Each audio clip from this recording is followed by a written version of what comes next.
Hey, sports card collectors and investors. Hope everyone is having an amazing Tuesday. We are going to talk about today kind of a standard question that I get a lot of, and I'm sure that you all too probably get some from friends, family, coworkers, colleagues, etc. And it's, are these sports cards worth money? Are my sports cards worth money? And I want to talk about that a little bit, kind of dig a little bit deeper into the question and into a potential answer for it. But before we get into it, please subscribe to the channel. Please hit the like button if you like what you hear.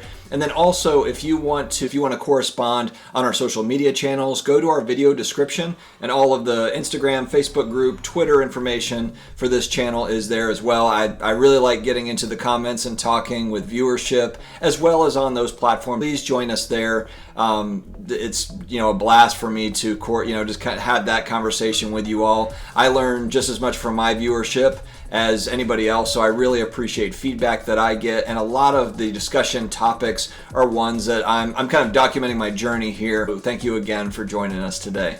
All right, the question I get so very often when I'm talking to people about sports cards is, are sports cards worth money? Are they really worth money? And the answer is yes, with an asterisk by it. I think that I should also just start off by saying, when people think about sports cards, especially around my age, they're thinking about packs that were widely available during the junk wax era at every gas station, every grocery store.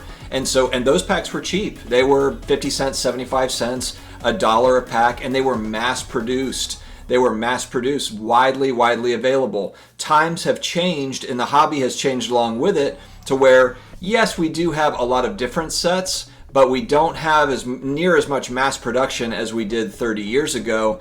And there are a lot more limited type sets, and not every set is popular among hobbyists nowadays. So, when in basketball cards, for example, you have Prism that is really kind of the king or the queen of the hobby, as it is, for basketball cards. And the demand is high for Prism cards. It hasn't always been that way.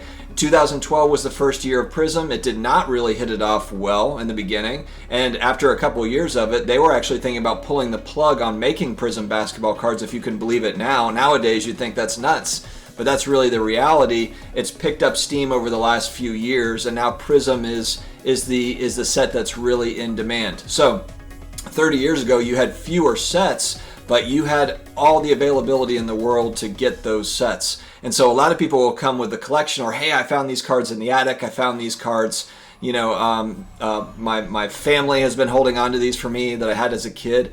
And the majority of those cards are not worth very much. And being worth money, that's a very relative statement. Are they worth a nickel? Are they worth 10 cents? Yeah, I mean, they might be, certainly. And it all depends so much on condition. Even if you're talking about older and fairly rare cards, if they are raw, if they are not graded by a third party, and you don't have that known condition of the card, then it can be tricky to evaluate those cards. That was really the big issue that we had 30 years ago. When I was 8, 9, 10 years old and I was at card shops and I was buying singles from dealers, at that point, they had a little sticker on the card that said near mint to mint, or fine to near mint. And you're just kind of taking their word for it. It's their word against yours. It's their evaluation.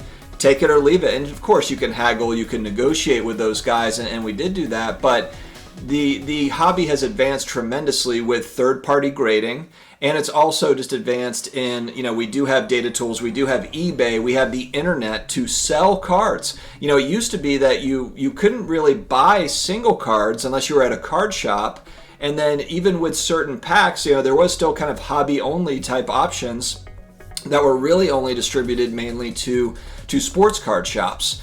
So times have changed to where, of course, with new product, it's not as available. Demand is very high right now, and people are frustrated that they can't buy new product. But the availability to singles is immense. Whether you're using eBay or StarStock or COMC, there's and then you have just regular sports card websites that are out there as well, and then you have physical card shops too.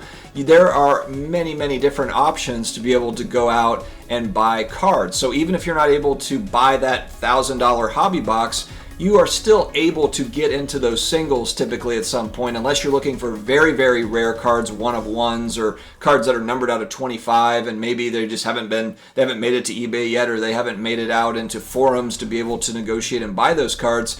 But for the most part, it's a wide open space to buy cards. So the one thing to note, the new product is a lot more expensive than the old product was. You're looking at hobby boxes now. There's very expensive boxes that are very limited that have, one pack in the box with 5 cards in the pack. So essentially, you might be paying $1,000 for 5 cards, or $1,000 for 25 cards, or 50 cards, depending on how they're distributing.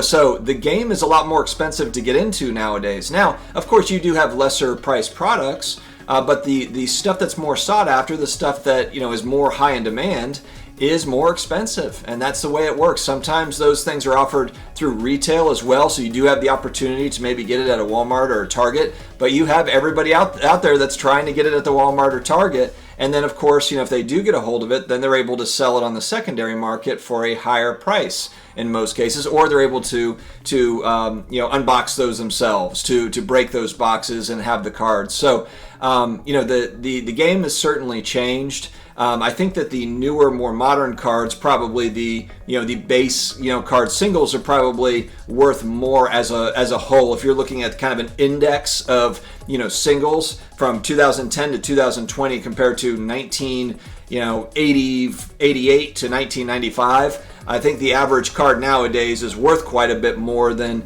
cards back then, but they're a lot more expensive to attain now than they were back then, as far as buying the initial product to get into it. So I think this is good debate. I think it's kind of an obvious question when you're probably looking at the title of the video, are sports cards worth money? Well, of course they are. It's probably what you're thinking, but I feel like there's layers to that question. So it's a good topic.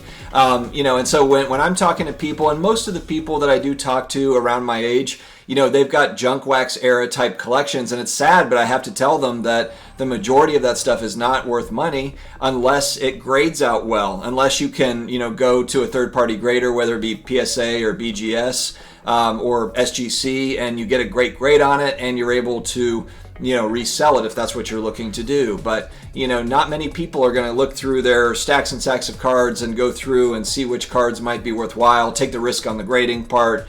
So it's a fun topic, and there are certainly junk wax era cards that are great to own and collect. I think too, if you're looking to just buy and sell cards, or if you're investing in sports cards, that's a different conversation than if you're a collector. You're collecting certain sets, you're collecting certain years or certain players, from 30 years ago or from today. Those are two different conversations, kind of breaking it down into the collector versus investor. And I personally believe that everyone is a collector / investor. There's just different percentages as to which one you are more of or less of. I love this topic. The reason why I collect sports cards really kind of goes back to it's nostalgia. It's nostalgia based. It's based in my childhood. There's a lot of really great times that when I was a kid without any responsibilities, when you're just trading cards with your buddies and just having a blast and riding your bikes around the neighborhood and playing outside, playing sports. This sports cards are all tied into that time period, and so that's really a big driver for the love of sports cards. Guys, thank you very much for joining me. This was just kind of something that I wanted to open up the discussion on. What are some things that you say to people when you're introducing them to cards, or if someone comes to you and says, hey, I've got this collection, what is it worth? I'd like to hear kind of some feedback from you all, because I think it's interesting to talk about. It's an interesting discussion, especially over the last 12, 18 months where sports cards have been red hot. Everybody thinks their cards are worth $1 zillion, or they at least want to know. What are the types of conversations that you're having? Put it down in the comments. Let's talk about it, and I appreciate you joining. Have a great day, guys. We will talk to you again soon, and don't forget to hit that subscribe button. Take care.